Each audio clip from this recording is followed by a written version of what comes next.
In the familiar kitchen of her childhood home, a 28-year-old financial analyst was about to face the most devastating betrayal of her life. What started as an ordinary Tuesday evening took a shocking turn when she discovered $35,000 in gambling debts. Grace Smith wasn't your typical dutiful daughter. For 6 years, she had built a successful career in financial analysis, known for her methodical precision and unwavering justice. When her father demanded she bail out her sister's addiction, Grace's refusal led to exile. What began as family crisis became calculated revenge. Grace would buy their mortgage and rewrite their story entirely. Before we jump back in, tell us where you're tuning in from. And if this story touches you, make sure you're subscribed. Because tomorrow, I've saved something extra special for you. Grace's key turned in the front door lock with the familiar metallic click that had welcomed her home for 28 years. The sound that should have brought comfort instead sent an inexplicable chill down her spine. Something was wrong. The house felt too quiet, too still, like the moment before a storm breaks. She set her laptop bag down in the entryway, her analytical mind already cataloging the anomalies. Her father's work boots were by the door, unusual for a Tuesday evening when he typically stayed late at the construction site. Lily's car keys hung on the hook. Strange, since her sister rarely came home before midnight these days. The living room lights were on, casting long shadows that seemed to reach toward her with grasping fingers. "Grace?" David's voice carried from the kitchen, heavy with an emotion she couldn't immediately identify. "We need to talk." The formal tone made her stomach clench. In their family, "we need to talk" had historically preceded revelations about Lily's latest crisis. Grace straightened her shoulders, drawing on the composure that had served her well in countless boardroom presentations. Whatever this was, she would handle it with the same methodical precision she applied to every challenge. She found them sitting at the kitchen table like defendants awaiting sentencing. Her father's weathered hands were clasped tightly in front of him, his knuckles white with tension. Lily sat beside him, her usual vibrant energy replaced by a stillness that immediately put Grace on high alert. Between them lay a manila folder that seemed to pulse with malevolent significance. "Sit down, sweetheart," David said, gesturing to the chair across from them. The endearment felt forced, artificial, like a Band-Aid applied to a severed artery. Grace remained standing. "What's this about?" David's eyes darted to Lily, then back to Grace. The dynamic was already clear. Father protecting daughter, leaving the other daughter to stand alone. It was a tableau Grace had witnessed countless times, but tonight something felt different. More final. "There's been a problem with the business," David began, his accent thickening as it always did when he was under stress. "The payroll account, there was an issue." Grace's financial training kicked in automatically. "What kind of issue? Banking error? Delayed receivables?" Even as she asked, her gaze shifted to Lily, who was studying her hands with intense fascination. "The money was withdrawn," David continued. $28,000. Gone. The number hit Grace like a physical blow. 28,000 was nearly the entire payroll for David's construction crew, money that 17 families depended on to pay their mortgages, feed their children, keep their lives running. Withdrawn by whom? Grace asked, though the sick feeling in her stomach already knew the answer. Lily finally looked up, her eyes red-rimmed and defiant. "It wasn't supposed to happen like this. I had a system. You gambled away the payroll." Grace's voice was flat, emotionless. "It wasn't a question. I was going to put it back." Lily's words tumbled out in a rush. "I had inside information on a basketball game. A sure thing. The money would have been back in the account before anyone noticed. Plus enough to what? Pay off your other debts?" Grace opened the manila folder without permission, her eyes scanning the contents with the efficiency of someone accustomed to analyzing financial disasters. Credit card statements, loan documents, casino markers. The numbers swam before her eyes, each one a testament to her sister's complete lack of control. $35,000 in total debt. The payroll theft was just the latest catastrophe in a spiral that had been building for months. "Grace," David's voice was pleading now, "I know this is a lot to ask. You want me to pay it." Again, not a question. Grace had been down this road before, though never for such a staggering amount. "Just temporarily," David said quickly. until we can figure something else out. The crew gets paid Friday. If that money isn't there... Grace closed the folder with deliberate precision. How many times, Dad? What do you mean? How many times have you asked me to bail out Lily? How many promises of just this once, or temporary loans, that somehow never get repaid? Her voice remained steady, but something cold and sharp was building in her chest. David's silence was answer enough. Grace walked to the kitchen counter where she kept a small filing box, her own meticulous records of family financial transactions. She returned with a folder of her own, setting it beside Lily's debt collection, with the precision of a prosecutor presenting evidence. March of last year, she began, reading from her notes, $4,000 for Lily's, quote, emergency dental work that turned out to be casino debts. June, $3,500 for car repairs that never happened. September, $6,000 for community college tuition that she never used because she was spending her days at the racetrack instead of in class. Each item on the list hit the room like a hammer blow. David's face grew paler with every revelation. That's over $13,000 in 1 year alone, Grace continued. None of it repaid. All of it enabling behavior that's gotten progressively worse. I'm sick, Grace, Lily said, her voice small. Gambling addiction is a real disease. You wouldn't refuse to help if I had cancer. Grace turned to face her sister fully. If you had cancer, you'd be fighting it. You'd be in treatment, following doctor's orders, doing everything possible to get better. Instead, you go to therapy for 3 weeks, declare yourself cured, and immediately relapse. That's not fair, isn't it? Grace's composure finally cracked, years of suppressed frustration erupting like a dam bursting. You've been to 4 different treatment programs in 2 years. 4! And every time, you manipulate Dad into believing you're better. Then you're back at the casino within weeks. David stood up, his chair scraping against the floor. Grace, that's enough. She's your sister. And I'm your daughter. The words came out louder than Grace intended. Filled with a pain she'd been carrying for so long it had become part of her identity. But somehow, that never seems to matter when it comes to choosing sides. The kitchen fell silent except for the steady tick of the wall clock, the same clock that had marked time through Grace's childhood, her academic achievements, her career successes. All moments that had been overshadowed by Lily's latest crisis. This isn't about choosing sides, David said quietly. This is about family. About taking care of each other. Grace laughed, but there was no humor in it. Taking care of each other? When has anyone in this family ever taken care of me? When have you ever asked how I'm doing? Whether I need help? Whether the constant pressure to fix everyone else's problems is affecting my life? You're strong, David said, as if that explained everything. You've always been strong. You don't need... I don't need what? Love? Support? A father who sees me as more than just a bank account to raid when his favorite daughter screws up? The words hung in the air like a toxic cloud. David's face went through a series of emotions. Shock, hurt, anger, and finally, something that looked like recognition. I don't, he stammered. Yes, you do. Grace's voice was quiet now, deadly calm. You love us both, but you like her more. You always have. Because she needs you, and I don't. Because she's broken, and I'm not. Because fixing her makes you feel important, while my success just reminds you that I never needed fixing in the first place. Lily was crying now, but Grace found she didn't care. The analytical part of her mind noted this emotional detachment with interest, filing it away as another data point in her evolving understanding of their family dynamics. If you don't help us, David said slowly, I'll lose the business. 17 families will lose their jobs. Is that what you want?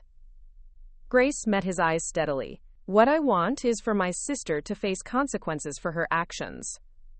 What I want is for you to stop enabling her addiction by making her problems everyone else's emergency. What I want is for this family to function like adults instead of a perpetual crisis management team. So you won't help. David's voice was flat now, resigned. I won't enable, Grace corrected. There's a difference, though you've never bothered to learn it. David stood quietly for a long moment, his gaze moving between his daughters. When he spoke again, his voice carried a finality that made Grace's stomach drop. Then I think you should leave. The words hit Grace like a physical blow, even though part of her had been expecting them. What? If you can't support this family when we need you most, then maybe you don't belong in this house. Grace stared at him, searching his face for any sign that he didn't mean it. She found none. Behind him, Lily sat frozen, apparently as shocked as Grace by their father's ultimatum. You're choosing her, Grace said quietly. Again, I'm choosing family loyalty over selfishness. Grace nodded slowly, something fundamental shifting inside her chest.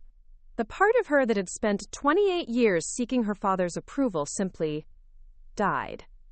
In its place, something harder and more calculating began to take root. I'll be out by morning, she said. David's face flickered with surprise, as if he'd expected her to cave under pressure as she had so many times before. Grace, wait. No. She gathered her folder of financial records, tucking it under her arm like armor. You've made your choice clear. Now I'm making mine. She walked toward the door, then paused without turning around. When this blows up, and it will blow up, because it always does, don't call me. Don't ask for help. Don't expect me to fix what you're too proud and too blind to see. Grace climbed the stairs to her childhood bedroom with mechanical precision, her mind already shifting into logistics mode. Clothes, important documents, computer equipment. Everything else could be replaced or retrieved later. She worked methodically, packing 2 suitcases with the efficiency of someone accustomed to business travel.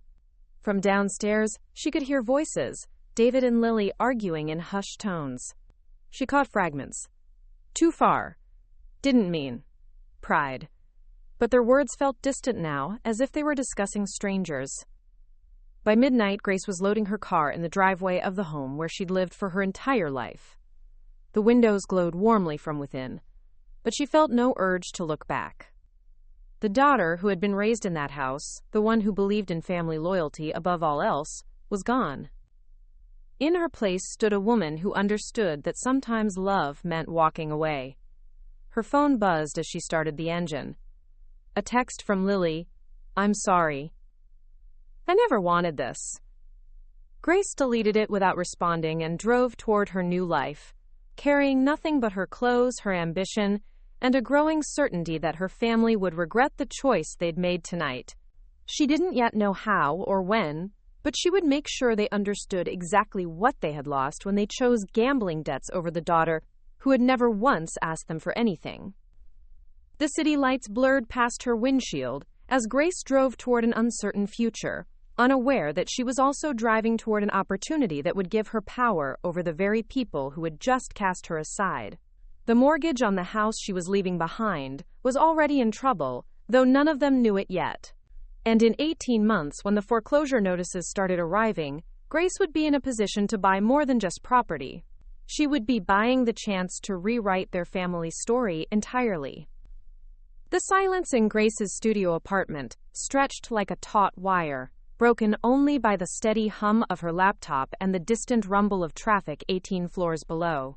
6 months had passed since that devastating night in her father's kitchen, and she had methodically constructed a new life from the wreckage of the old one. The apartment was sparse but functional, a deliberate choice that reflected her current philosophy. Everything must serve a purpose. Nothing could be taken for granted. Grace's fingers moved across the keyboard with practiced efficiency, her third cup of coffee growing cold beside a stack of financial reports. The consulting contract she was reviewing represented more than just additional income. It was validation that her skills had value beyond her family's perpetual crisis management. Hartwell and Associates had sought her out specifically for her expertise in distressed asset analysis, paying her twice what she made at her day job for work that felt more like intellectual puzzle solving than labor. The irony wasn't lost on her. She was becoming an expert in financial disasters, while her own family spiraled deeper into one. Her phone buzzed against the glass desk surface. Uncle James. Grace stared at the screen for a moment before answering, steeling herself for whatever update he was bringing from the world she'd left behind. Hello, Uncle James. Grace, sweetheart. His voice carried the careful neutrality of someone walking through a minefield. How are you settling in? Grace glanced around her apartment. Clean lines, no family photos, no sentimental clutter. I'm well, working a lot. I heard about the consulting work. Your father mentioned. James caught himself, the pause stretching uncomfortably. He's talking about me now. Grace's tone remained neutral, but something sharp flickered in her chest.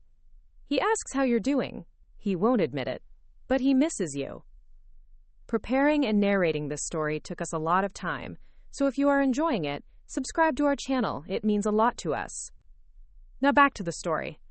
Grace saved her work and closed the laptop. This conversation required her full attention. And Lily?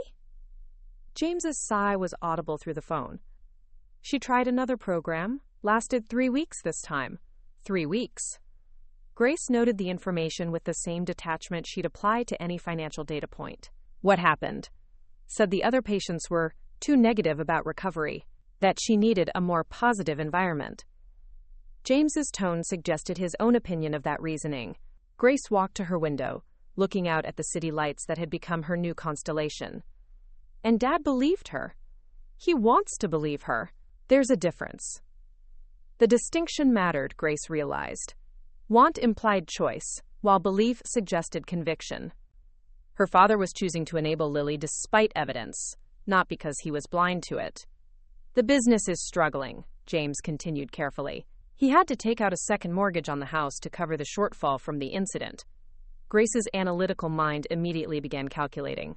A second mortgage on a house already carrying debt, with a business generating insufficient revenue to service both loans. The trajectory was predictable, even inevitable. How long does he have? She asked. Maybe 18 months if nothing else goes wrong. Grace almost laughed at the qualification. In her family, something always went wrong. And if Lily relapses again? Grace. It's not if, Uncle James. It's when. We both know that. James was quiet for a long moment. When he spoke again, his voice was heavy with the weight of accumulated disappointments. She's been asking about you. Wants to apologize. I'm sure she does. Grace moved away from the window, settling into the single armchair she'd allowed herself. A small luxury in her otherwise ascetic environment. Apologies are easy, change is hard. You sound different, sweetheart. Harder. Grace considered this assessment. Was she harder, or was she simply clearer about the difference between helping and enabling, between love and manipulation? I sound realistic. Your father thinks you've abandoned the family. I've abandoned the dysfunction. There's a difference. James was quiet again, and Grace could picture him in his own sparse apartment, weighing his words. He'd never married, never had children, had poured his paternal instincts into David's family instead. Watching them tear themselves apart must be its own special agony. He's proud of you, you know, James said finally. Won't say it, but he brags about your success to anyone who'll listen. My daughter, the financial analyst, he tells the guys at the job site. The words hit harder than Grace expected. She'd spent so many years craving her father's recognition, only to discover that he'd been proud all along, just incapable of expressing it in ways that mattered when she needed them most. Pride doesn't pay gambling debts, she said, though the words felt hollow even as she spoke them. No, but it might be what saves him in the end. After James hung up, Grace sat in her chair, staring at the wall where family photos should hang. Instead, she'd mounted a large whiteboard covered with financial projections, investment tracking, and strategic planning notes. Her future mapped out in numbers and timelines, controllable and predictable in ways her family had never been. Her laptop chimed with an email notification. Another consulting inquiry, this one from a real estate firm specializing in distressed properties. Grace opened the message, her eyes scanning the details with growing interest. They needed someone to analyze foreclosure portfolios, identify undervalued assets, assess investment potential. It was exactly the kind of work that could accelerate her wealth-building timeline. Grace opened a new spreadsheet and began running calculations. Her current savings, projected consulting income, potential investment returns. The numbers painted a picture of rapidly increasing financial independence, the kind of security that made family approval irrelevant. But as she worked, James's words echoed in her mind. 18 months. Maybe less if Lily's pattern held true. Grace's fingers paused over the keyboard as a thought began to form. Dark and perfectly logical. What if financial independence wasn't enough? What if she could acquire something more valuable than money? What if she could buy leverage itself? Grace saved the spreadsheet and opened a new browser window, her search terms precise. Foreclosure process timeline, distressed mortgage acquisition, anonymous property investment. The information that populated her screen was fascinating. It was entirely possible for an individual investor to purchase distressed mortgages, often at significant discounts from face value. The process was complex but not impossible, especially for someone with her analytical skills and growing capital base. Grace leaned back in her chair, her mind already racing through possibilities. Her family had cast her out, choosing dysfunction over stability, enabling over accountability. They'd made their choice clear. Perhaps it was time for her to make hers equally clear. The city lights twinkled below as Grace began to plan, her coffee growing cold beside research that would eventually give her power over the very people who had decided she was expendable. She didn't yet know about the specific opportunity that would present itself, but she was already preparing for it, building the resources and knowledge that would let her rewrite their family story entirely. 18 months. It would be enough time. Marcus Rivera's hand tightened on the folder as he waited in the lobby of Grace's consulting firm, his eyes scanning the sleek, modern interior with the careful attention of someone who understood that details mattered in his line of work. The real estate attorney had built his practice on helping families navigate their worst financial nightmares, and the portfolio he carried today represented another collection of dreams deferred and lives disrupted. Mr. Rivera? Grace emerged from the elevator, extending a firm handshake that conveyed competence without warmth. She'd learned to keep professional relationships exactly that, professional. Thank you for coming to me with this analysis request. Marcus studied her face as they walked toward the conference room. Something in her bearing reminded him of the foster kids he'd grown up with, that particular combination of hypercompetence and emotional armor that came from learning too early that stability was something you created for yourself. I'll be honest, Miss Smith, Marcus said as they settled at the conference table. Your reputation for forensic financial analysis is what brought me here. This foreclosure portfolio is complicated. Grace opened her own laptop, her fingers already moving toward the keyboard. Define complicated. 15 properties, all in various stages of distress. Some are straightforward: job loss, medical bankruptcy, the usual suspects. But others. Marcus pulled out a tablet, scrolling through property listings. Others have patterns that suggest deeper systemic issues. I need someone who can look beyond the surface numbers and identify which properties represent genuine investment opportunities versus potential liability traps. Grace's eyes lit up with the particular intensity she reserved for complex analytical challenges. What's your timeline? 3 weeks for initial assessment, 6 weeks for detailed recommendations. Marcus paused, studying her reaction. The compensation package reflects the compressed schedule. Grace nodded, already calculating how this project would accelerate her wealth-building strategy. More importantly, it would give her deeper insight into the foreclosure process, knowledge that was becoming increasingly relevant to her long-term planning. Send me the files, she said. I'll have preliminary findings by Friday. Marcus transferred the encrypted folder to her secure server, then hesitated. There's one more thing. These properties, some of them are going to represent genuine hardship cases. Families losing homes they've lived in for decades. I want to make sure we're approaching this with appropriate sensitivity.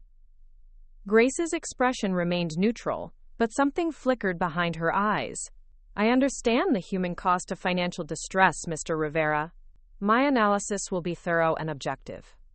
After Marcus left, Grace remained in the conference room, staring at the folder icon on her screen. She'd handled distressed asset analysis before, but never an entire portfolio. The project represented a significant step up in her consulting career, and potentially much more. She opened the first file, her trained eye immediately cataloging the key data points: property value, outstanding mortgage balance, payment history, homeowner employment status. The numbers told stories of gradual decline, missed opportunities, and increasingly desperate attempts to maintain financial stability. The third file made her pause. The address was familiar, though she couldn't immediately place it. Grace pulled up a mapping application, entering the street address with growing unease. Maple Street. 2 blocks from her childhood home. Grace's breathing remained steady, but her pulse quickened as she continued scrolling through the portfolio. More familiar addresses appeared. The neighborhood where she'd learned to ride a bike, where she'd walked to elementary school, where she'd built her first understanding of what home meant. The 7th file stopped her completely. 1247 Elm Street. The house where she'd lived for 28 years. Grace stared at the screen, her analytical mind warring with emotions she'd thought she'd successfully compartmentalized. The property details were stark in their clinical precision. Mortgage originated 15 years ago. Refinanced twice. Second mortgage added 6 months ago. Current payment status: 60 days delinquent. The timeline aligned perfectly with Uncle James's warnings. The second mortgage had been David's attempt to cover the payroll shortage Lily had created. Now, unable to service both loans with his struggling business income, her father was sliding toward the inevitable cliff of foreclosure. Grace's fingers moved across the keyboard with mechanical precision, pulling up public records that confirmed what the portfolio data suggested. David Chen, sole owner. No other names on the deed. Her mother's death had transferred full ownership to her father 5 years ago. Estimated property value, $420,000. Total debt obligation, $485,000. The house was underwater by more than $60,000. Grace leaned back in her chair, her mind already shifting into strategic analysis mode. The emotional impact of seeing her childhood home among the distressed properties was significant, but the financial opportunity was even more so. Properties in foreclosure typically sold at substantial discounts to market value. For an investor with adequate capital and risk tolerance, it represented exactly the kind of acquisition that could generate long-term returns.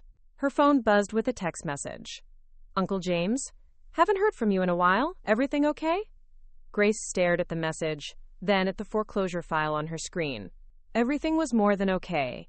Everything was presenting her with an opportunity she couldn't have engineered if she'd tried. She typed back, "Working on a big project. We'll call soon." But even as she sent the message, Grace was opening new browser tabs, researching mortgage acquisition procedures, anonymous investment vehicles, and legal frameworks for property purchase. Marcus Rivera had unknowingly handed her the keys to a kingdom she hadn't even known existed. Her father had chosen to prioritize Lily's addiction over Grace's financial wisdom. He'd made his bed, quite literally, in a house that was now sliding inexorably toward foreclosure. The man who had cast her out for refusing to enable destructive behavior was about to lose everything because of that same enabling. Grace opened a new spreadsheet and began running calculations. Her current savings, projected consulting income, the capital requirements for mortgage acquisition. The numbers were tight but manageable, especially if she liquidated some of her more conservative investments. For the first time in 6 months, Grace smiled. Not the polite professional expression she wore in business meetings, but something genuine and slightly predatory. Her family had taught her that loyalty was conditional, that love came with price tags, that help was something you could weaponize. Now it was time for her to teach them a lesson in return. Grace reached for her phone to call Marcus Rivera back.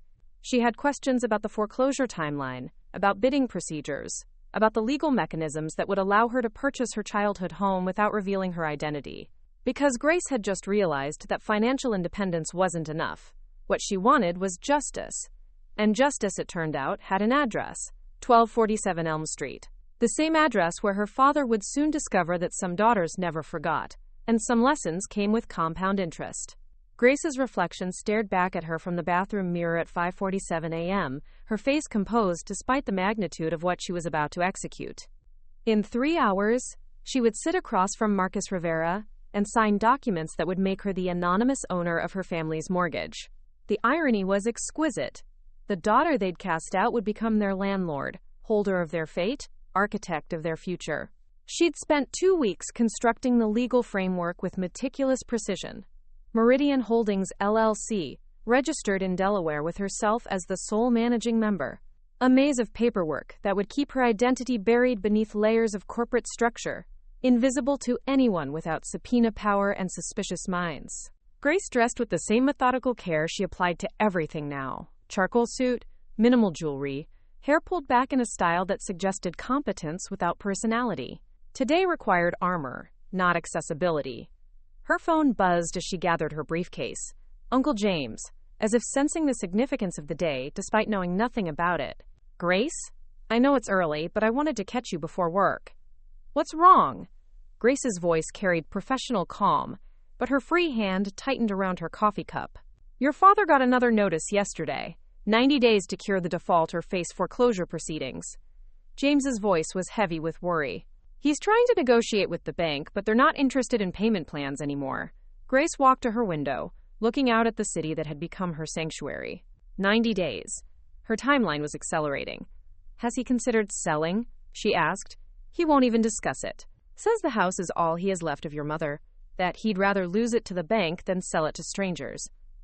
Grace almost smiled at the beautiful irony. He wouldn't sell to strangers, but he'd never know that a stranger was about to buy his debt instead. Grace? James's voice carried concern.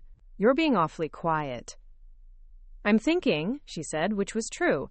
She was thinking about justice, about consequences, about the weight of decisions that couldn't be undone.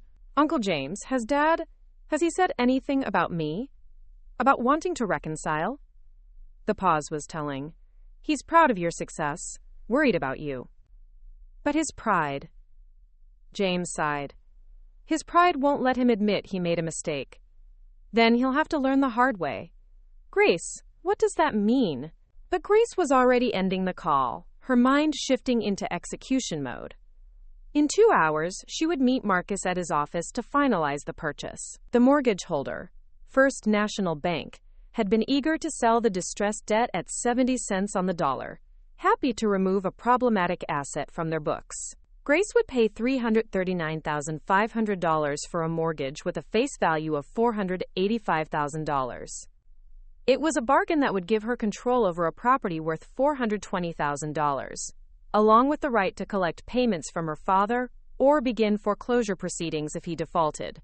The mathematics of revenge, it turned out, were quite favorable. Marcus's office occupied the 15th floor of a downtown building that spoke of modest success, not the gleaming towers where corporate law firms resided, but solid and professional. Grace found him reviewing documents when his secretary showed her in, his dark hair slightly mussed in a way that suggested he'd been working since dawn.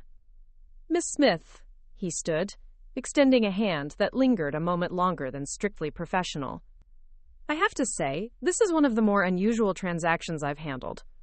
Grace settled into the chair across from his desk, noting the family photos that suggested warmth and stability, everything her own family had failed to provide. Unusual how?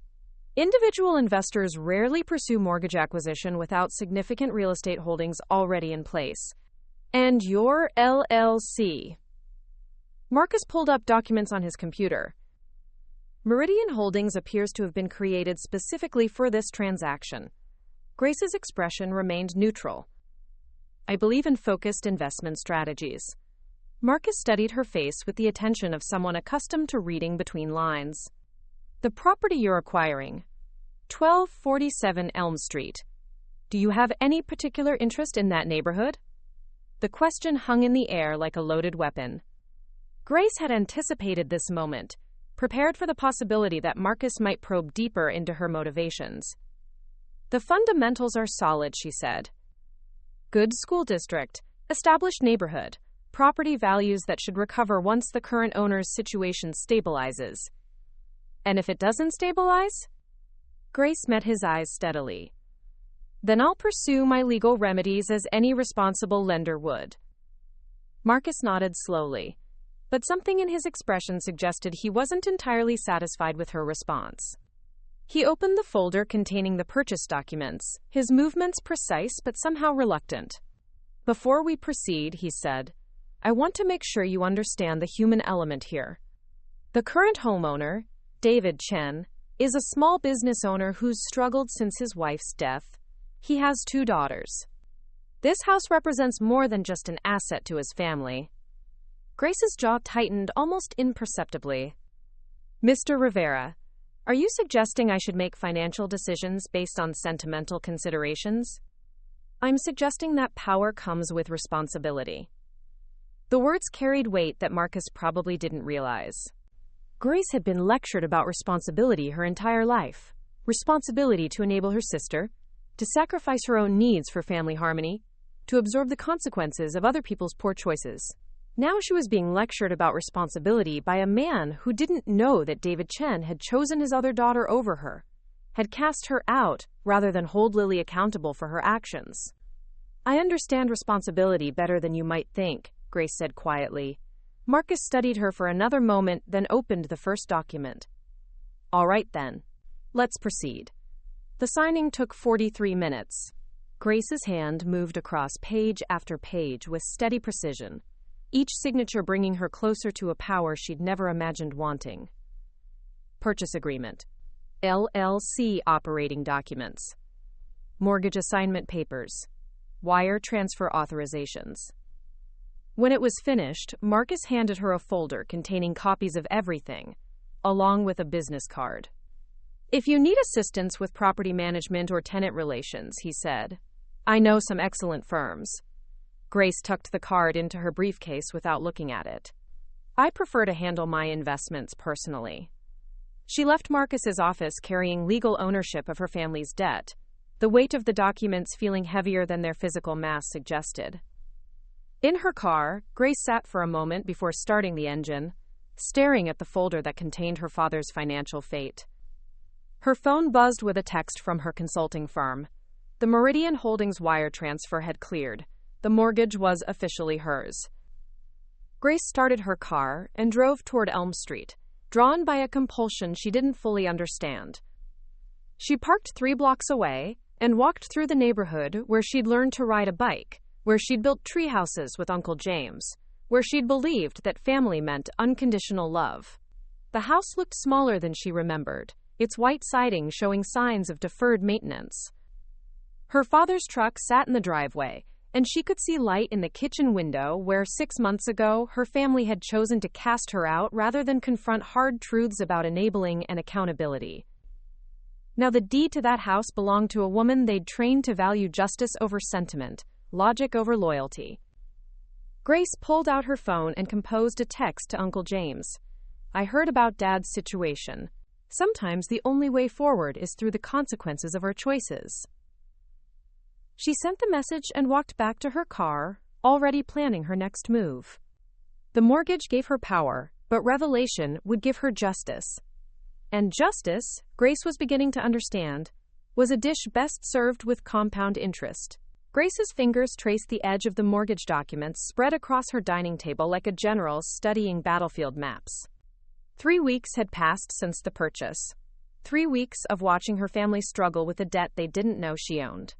The power was intoxicating, but also unexpectedly heavy, a weight she hadn't anticipated when she'd imagined this moment. Her laptop screen displayed her father's payment history, updated daily through the mortgage servicing company.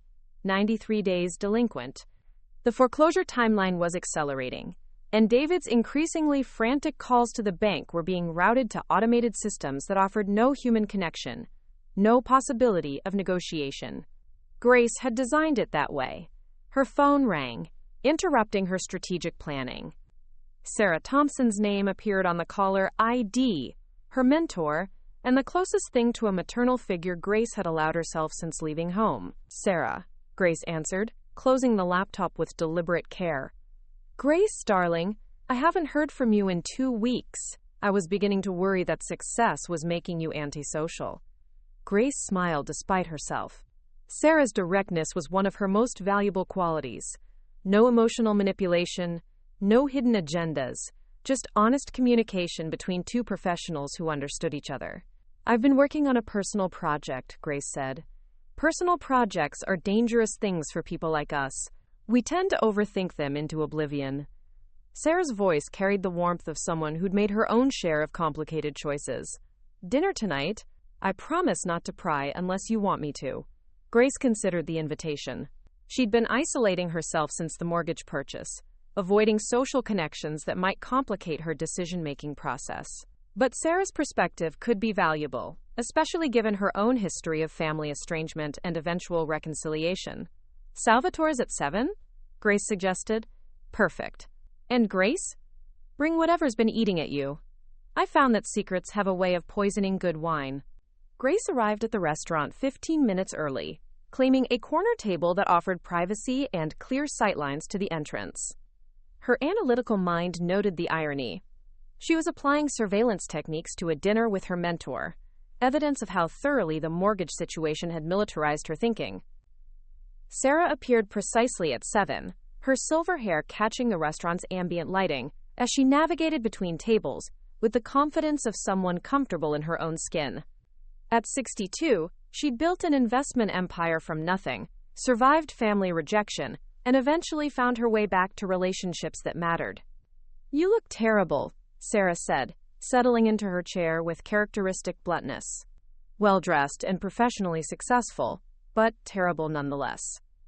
Grace signaled the waiter for wine. "Thank you for that assessment." "Don't deflect." "I know that expression. I wore it for 3 years after my family disowned me." Sarah studied Grace's face with the intensity of someone accustomed to reading financial markets and human nature with equal skill. "What happened?" Grace found herself explaining the entire situation. Her father's ultimatum, the exile, the months of building financial independence, and finally, the mortgage purchase. Sarah listened without interruption, her expression growing more thoughtful as the story unfolded. "So you own your family's debt," Sarah said when Grace finished. "And they have no idea?" "None." Sarah sipped her wine, considering.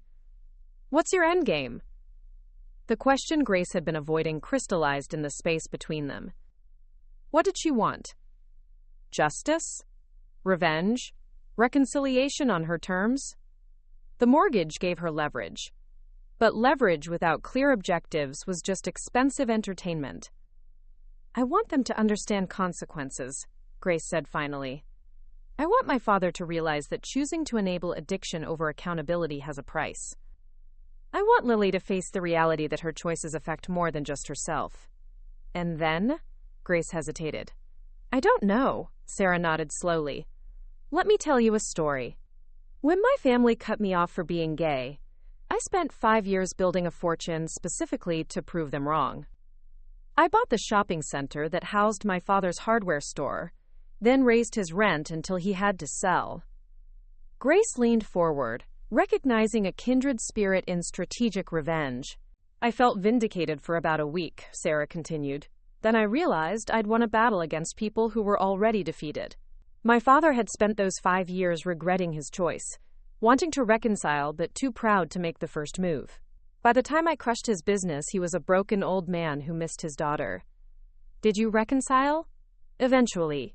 But it took years to rebuild trust, and we lost time we can never recover." Sarah's expression was heavy with hard-earned wisdom. "Grace, the question isn't whether you can use that mortgage to hurt your family. The question is whether hurting them will give you what you actually want." Grace stared into her wine glass, seeing her reflection fragmented in the dark liquid. "What if what I want is for them to come to me? To choose me for once instead of choosing Lily's crisis? Then you're using the mortgage as bait instead of a weapon. There's a difference." The distinction mattered. Grace's mind began recalculating, shifting from punishment paradigm to strategic revelation. The mortgage didn't have to be a tool for destruction. It could be a catalyst for honest conversation. "How would you handle the revelation?" Grace asked. Sarah smiled. "Carefully.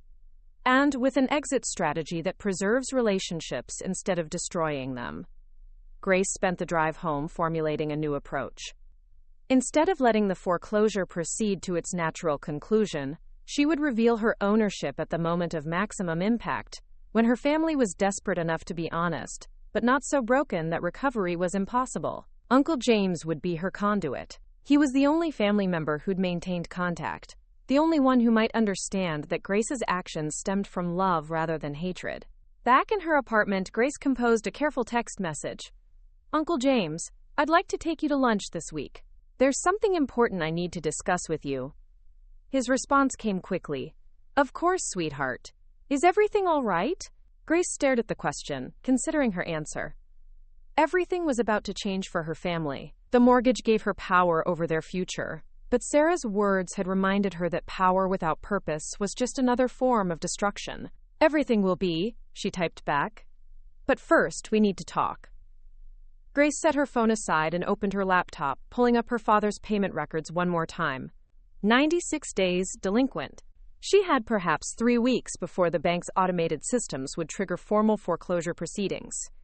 3 weeks to decide whether she wanted to be her family's savior or their judge. 3 weeks to determine whether the mortgage would become a bridge back to the relationships she'd lost, or a weapon that would destroy them permanently.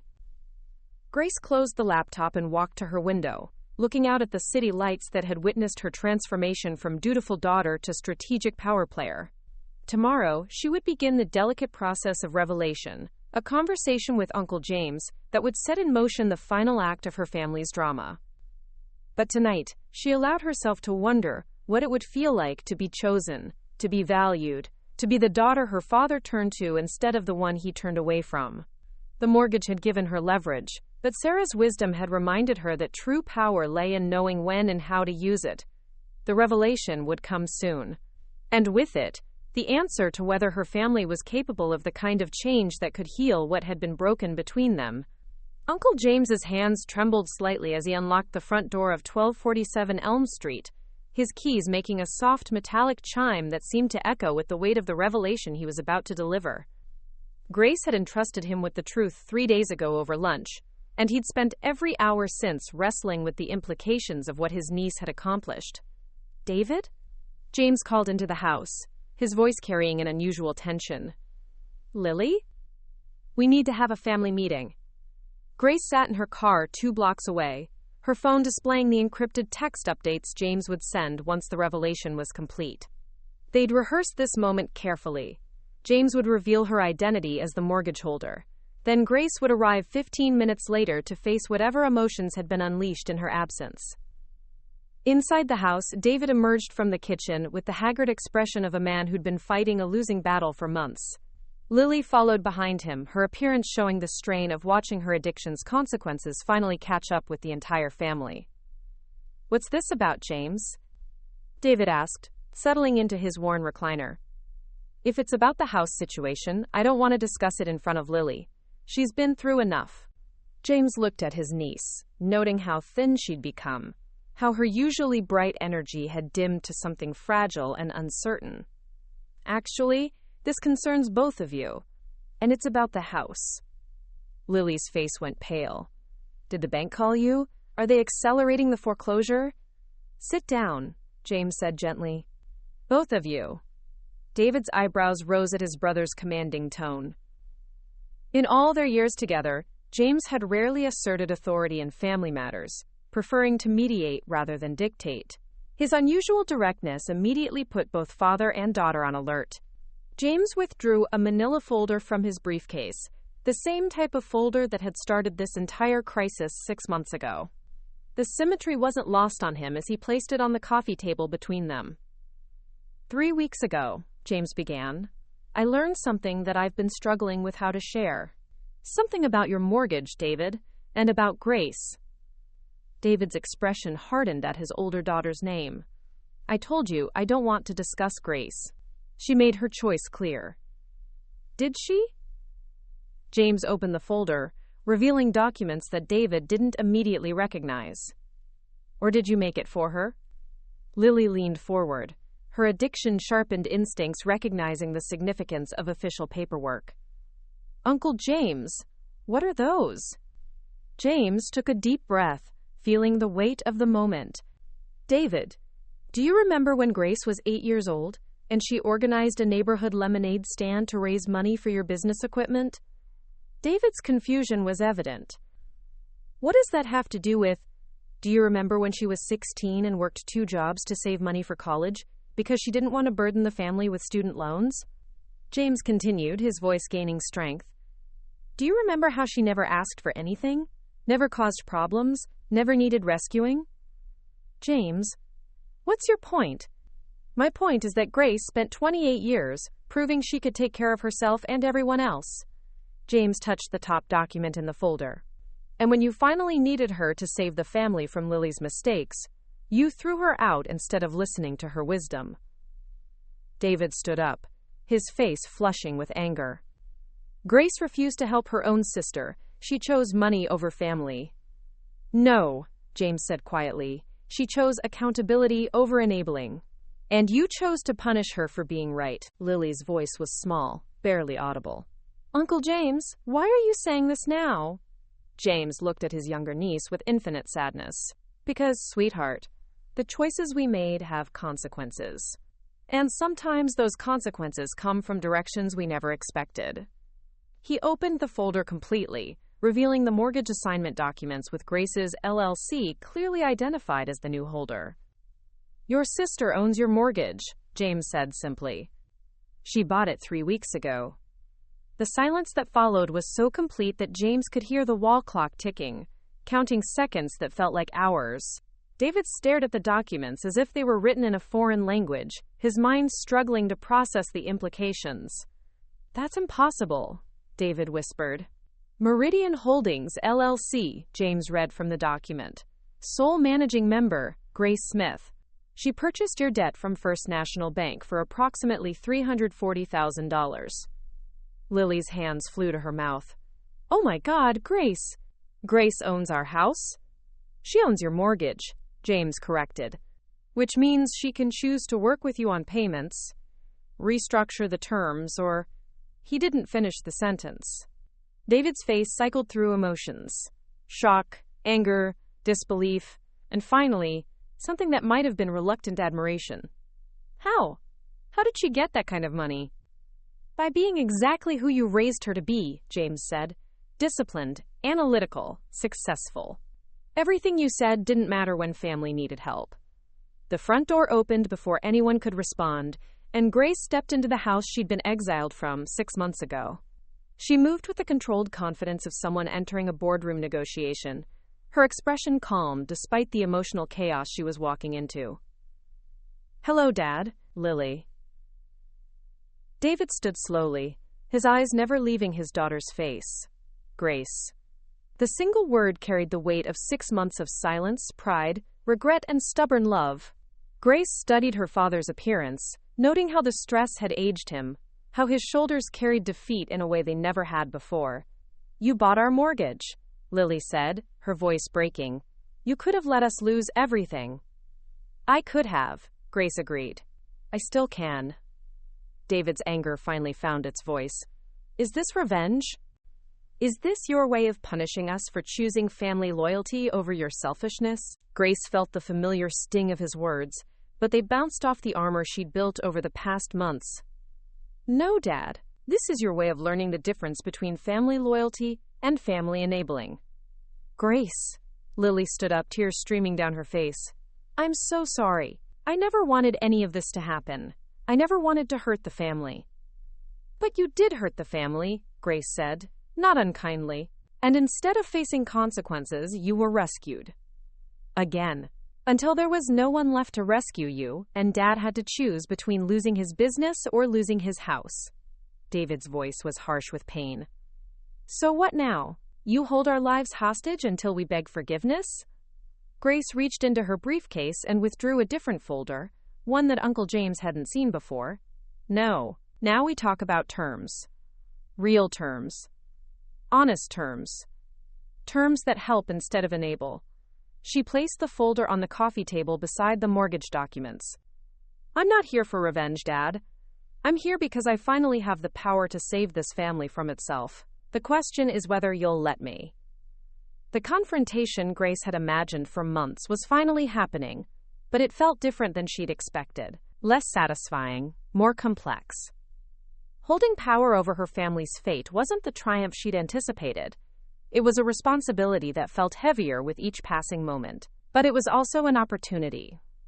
For the first time in her life, her family would have to listen to her wisdom instead of dismissing it. For the first time, she held the cards instead of watching helplessly as they were played against her.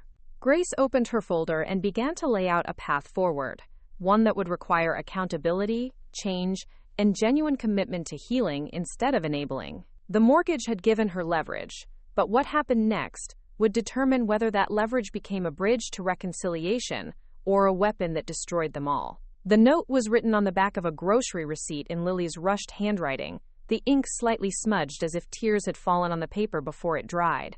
David found it on the kitchen counter at 7:23 a.m., 3 days after the devastating family confrontation, his coffee mug frozen halfway to his lips as he read the words that would haunt him for the rest of his life. "I'm going to fix everything. I know how to make the money back. Don't look for me until I've made this right. Tell Grace I'm sorry for destroying our family. Tell her she was right about everything. Lily." David's hands shook as he immediately called Grace, his pride crumbling in the face of genuine terror. The phone rang 4 times before she answered, her professional voice suggesting she was already at work despite the early hour. "Grace, she's gone," David said without preamble. "Lily left a note. She's trying to... God help us, she thinks she can gamble her way out of this." The silence on the other end of the line stretched for several heartbeats. When Grace finally spoke, her voice carried a control that didn't quite mask her concern. "What did the note say exactly?" David read it word for word, his voice breaking on the phrase, "destroying our family." Grace closed her eyes in her office, her worst fears about the confrontation crystallizing into reality. She'd wanted accountability, not self-destruction. "I'm coming over," Grace said. "Call Uncle James. We need to move fast." Grace arrived at the house 23 minutes later to find David pacing the living room like a caged animal, his phone pressed to his ear as he called every number in Lily's contact list.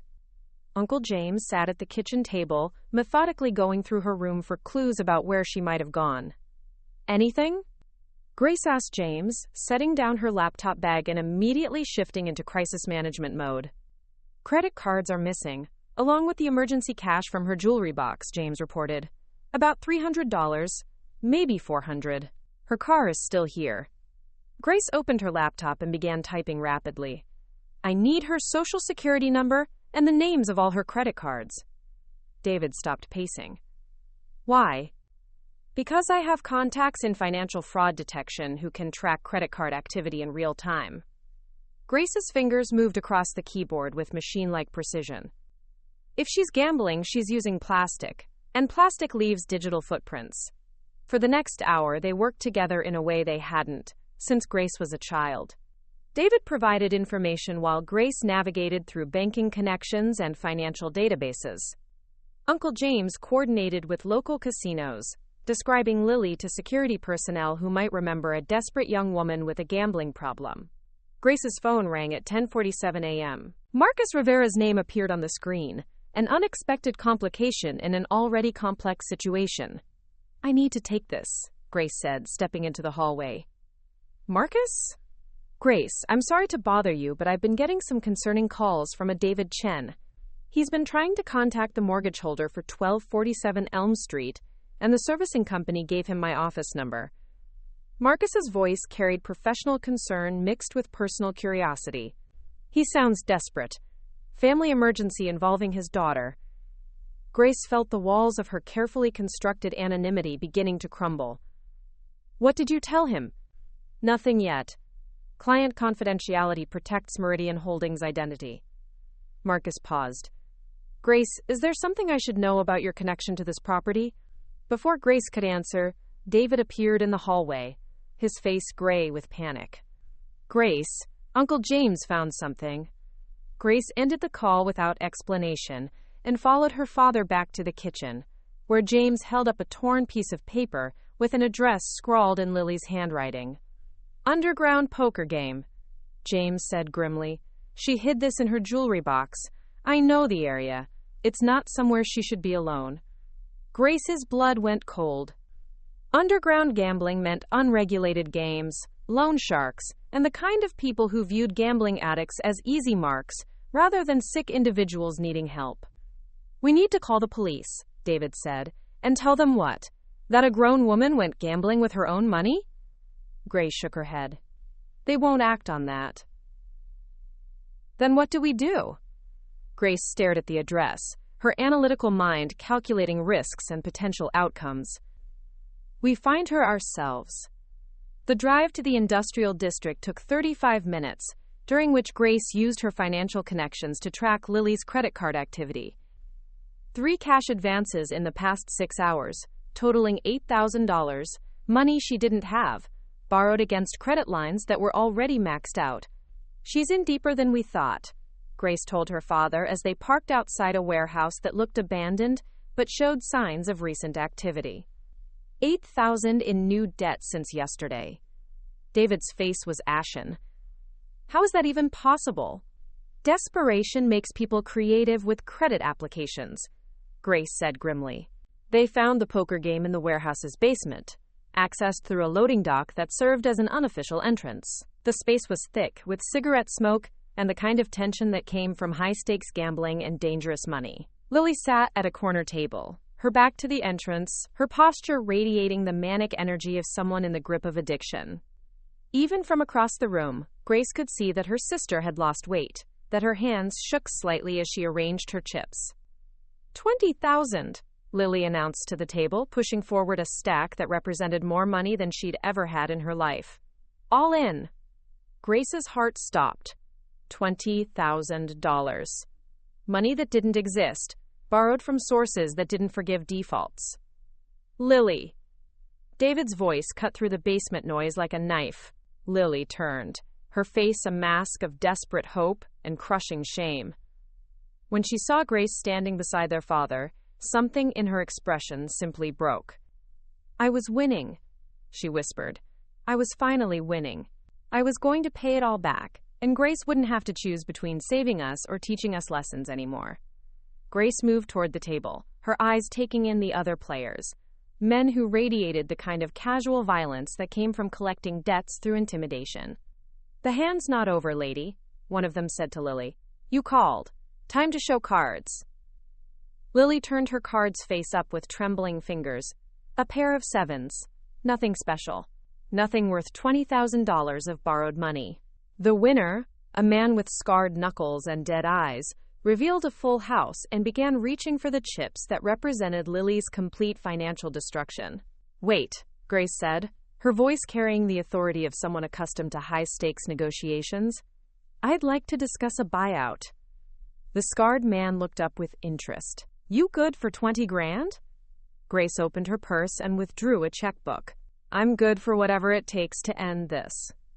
As she wrote a check that would clean out a significant portion of her carefully accumulated savings, Grace realized that her plan for teaching accountability through consequences had just collided with the reality of loving someone whose illness made rational consequences impossible.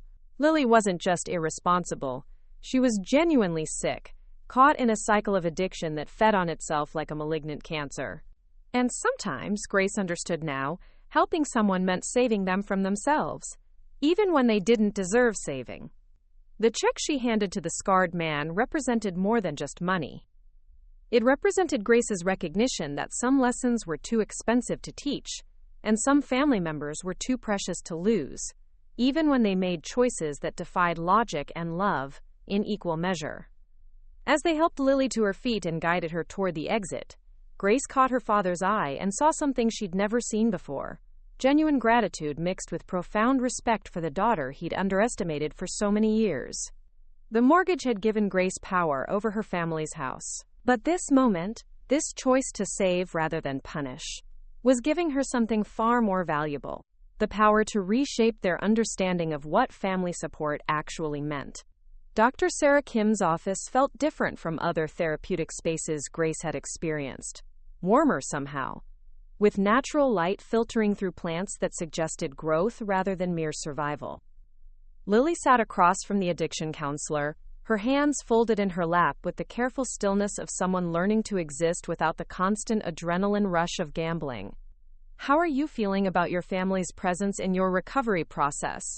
Dr. Kim asked, her gaze encompassing Grace and David, who occupied chairs arranged in a careful triangle that suggested equality rather than hierarchy. "Terrified," Lily answered honestly. "For the first time, I can't manipulate the situation. Grace has all the power now, and Dad..." She looked at their father with something like wonder. "Dad is actually listening to her." David shifted uncomfortably in his chair. 2 months of family therapy had forced him to confront truths he'd spent years avoiding. "I'm learning that listening and hearing are different things. I heard Grace's concerns about enabling, but I didn't listen to the wisdom behind them." Grace watched her father with cautious optimism.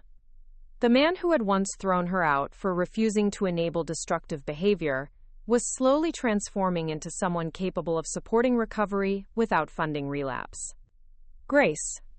Dr. Kim turned her attention to the daughter who had orchestrated this entire crisis through financial leverage. "How do you feel about your role in your family's current situation?" Grace considered the question carefully. "Responsible. Not just for the mortgage purchase, but for creating circumstances where honest conversation became possible." She paused, meeting Lily's eyes. "I spent so many years being angry about being the responsible one that I forgot responsibility could be a gift rather than a burden." "And the mortgage?" Dr. Kim asked. "How are you handling that power dynamic?" Grace opened her briefcase and withdrew a legal document that made David's eyebrows rise. "I've been working with my attorney to restructure the terms. The payments will be affordable, tied to Dad's actual business income, rather than the inflated amounts the bank demanded." David stared at the document. "Grace, you don't have to." "Yes, I do." Grace's voice was firm, but not unkind. "Not because you deserve rescue, but because Lily's recovery depends on family stability. And family stability requires that we stop lurching from crisis to crisis." Dr. Kim smiled approvingly. "That's a significant insight about the relationship between individual recovery and family systems." Lily spoke up, her voice barely above a whisper. "I've been sober for 63 days, not just from gambling, but from the manipulation that goes with it. Dr. Kim says that's the hardest part. Learning to exist in relationships without using crisis as currency." Grace felt something tight in her chest beginning to loosen. For the first time in months, Lily sounded like the sister she remembered from childhood, before addiction had twisted every interaction into a negotiation for rescue. "There's something else," Grace said, reaching into her briefcase again. "Marcus Rivera, the attorney who helped me purchase the mortgage, has offered to help Dad restructure the business debt as well.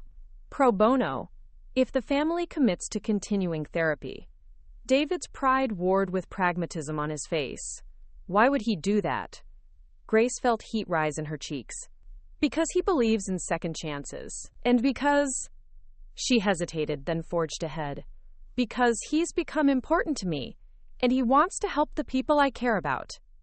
The admission hung in the therapeutic space like a bridge being built in real time. Grace had allowed someone new into her carefully guarded world. Someone who saw strength in vulnerability rather than weakness. "So what's next for all of you?" Dr. Kim asked. Grace looked at her family, really looked at them, and saw possibility instead of problems for the first time in years. Her father was learning to support without enabling. Lily was learning to ask for help without manipulation, and Grace herself was learning that true power lay not in control, but in choosing love over resentment, healing over revenge. "Next," Grace said, "we learn how to be a family based on choice rather than obligation, based on respect rather than rescue, based on the understanding that love sometimes means saying no, and strength sometimes means asking for help." The mortgage documents in her briefcase would transfer the house back to her father within the month, but the real property they were rebuilding, trust, respect, and genuine affection, would take much longer to fully develop. But for the first time since the crisis began, Grace believed it was possible. 6 months into Lily's recovery, the phone call came on a Tuesday morning that felt deceptively ordinary. Grace was reviewing quarterly projections when her sister's number appeared on her screen, the caller ID still carrying the weight of years of crisis calls that had trained the entire family to expect emergency whenever Lily reached out. Grace? Lily's voice was steady, none of the manic energy or desperate pleading that had characterized her previous calls. Do you have a few minutes?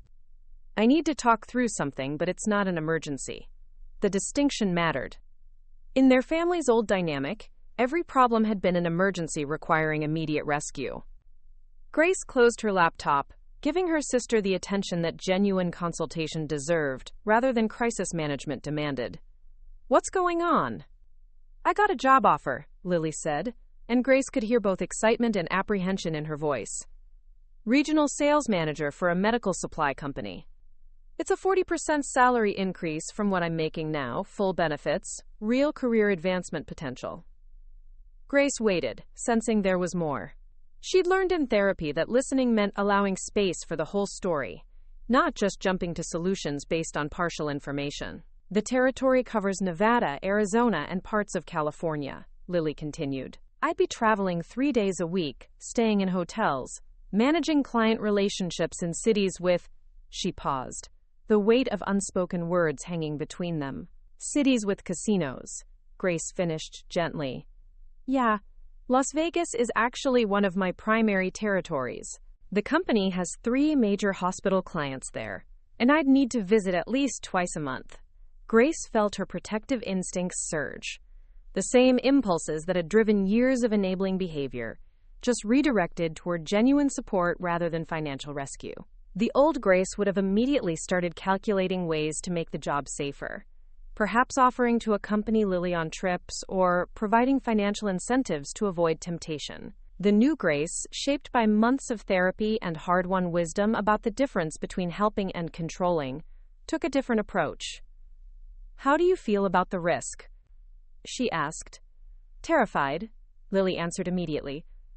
But also, excited? For the first time in my adult life, I'm being offered something based on my actual skills, rather than family connections or pity hiring.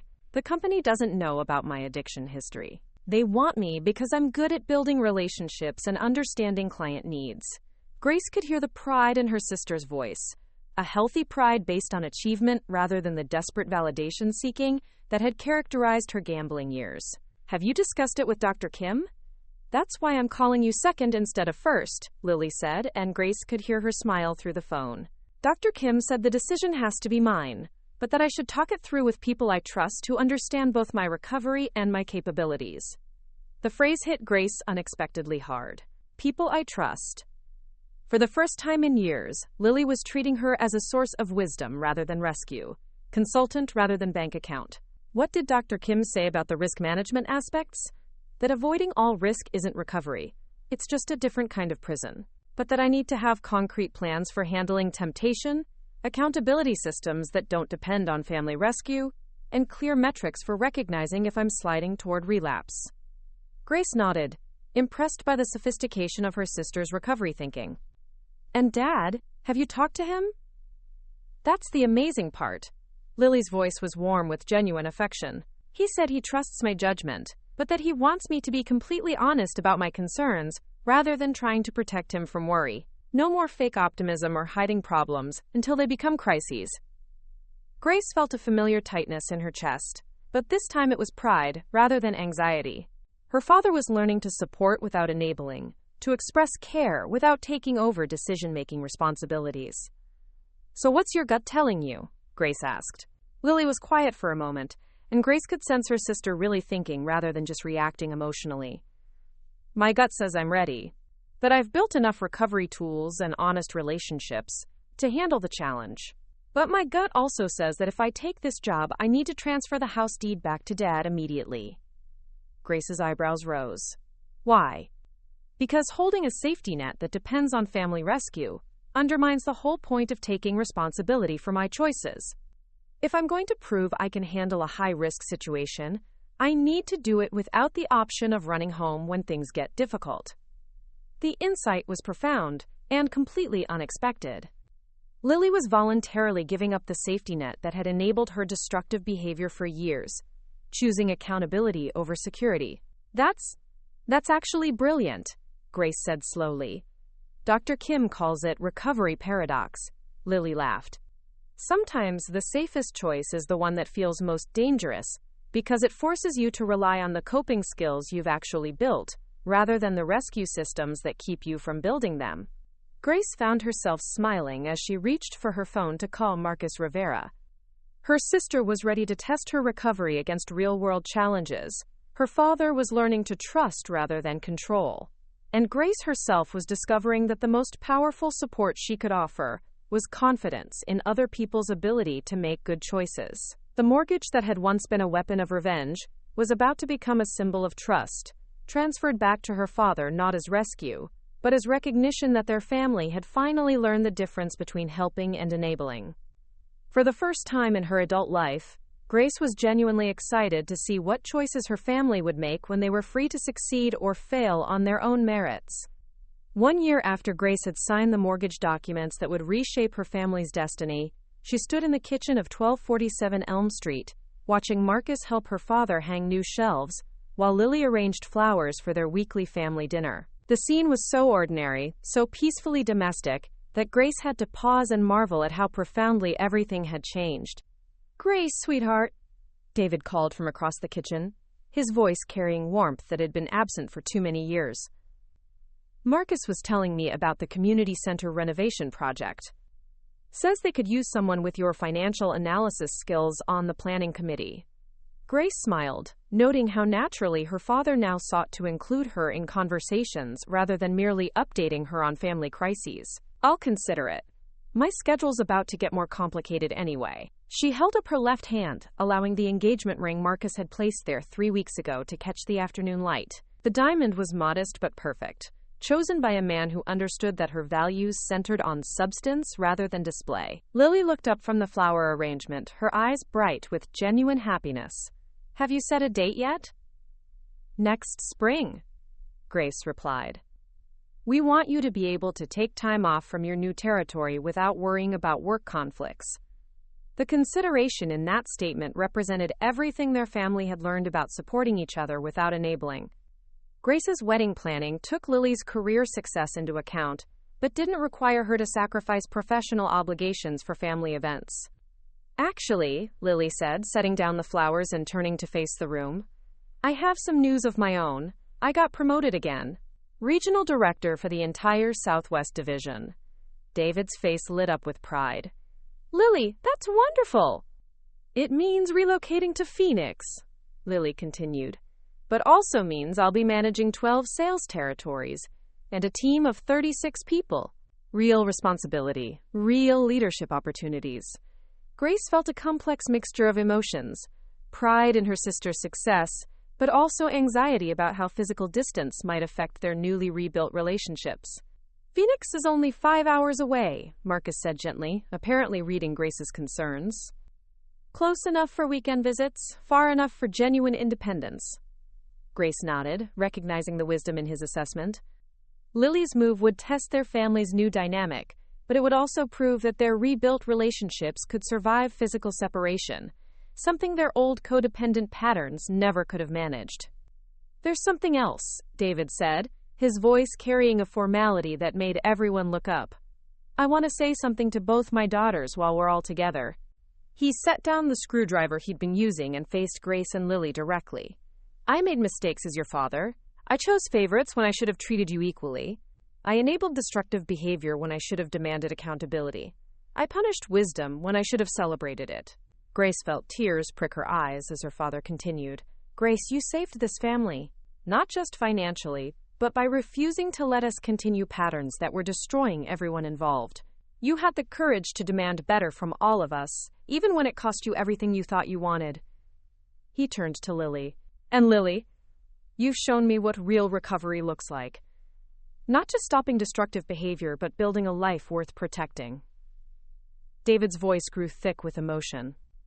"I'm proud of both of you, not just for what you've accomplished, but for who you've become. You're the daughters I raised you to be, even when I forgot how to see it." Grace reached for her father's hand, feeling the calluses that spoke of decades of honest work, of building something solid from nothing. "We all made mistakes, Dad. But we also all chose to do better.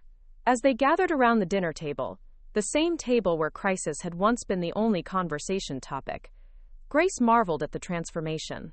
Lily talked about her career challenges without asking for rescue. David shared business updates without hiding problems or manufacturing emergencies.